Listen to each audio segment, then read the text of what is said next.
Ito yung sabi nila na Bangkok where you have to wear mask, no? Kasi sobra daw yung pollution here. So maraming makakita mga tao dito naka-mask sila eh. Wala namang COVID, no? But because of the heavy traffic siguro, kaya they're advising all motorists to wear mask, na saka yung mga pedestrian. So this is Thai traffic, no? It's 4 o'clock in the afternoon, pauwian na rin. And this one pala is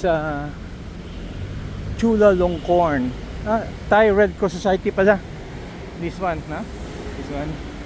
Ito yung pesto pala ng Thai Red Cross Society. Of course yung king nasa taas. Yan. And we're walking dito sa heavy traffic. Doon pa sa dulo yan.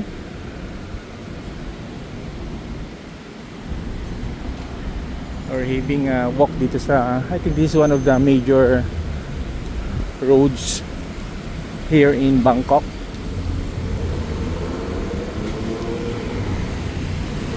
Yan. Haba ng traffic here. Area.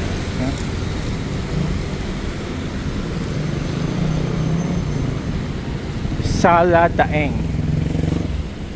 Location.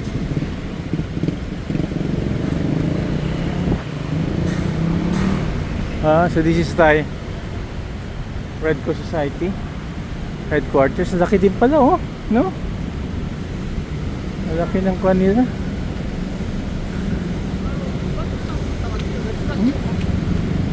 Ito yung building ng Thai Red Cross. Where's this one? Who's this guy? A monk? Ano bang area kasi Chulalongkorn? Only to realize that Chulalongkorn was a former king, no? Thai king. Ay, yung place na to siguro pinangalan in his honor.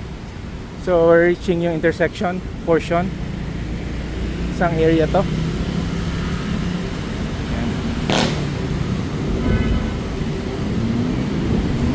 Open area.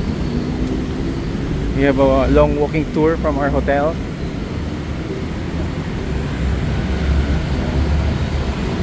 Intersection. Ito yung building ng Thai Red Cross Society ba? Taas, oh. Okay.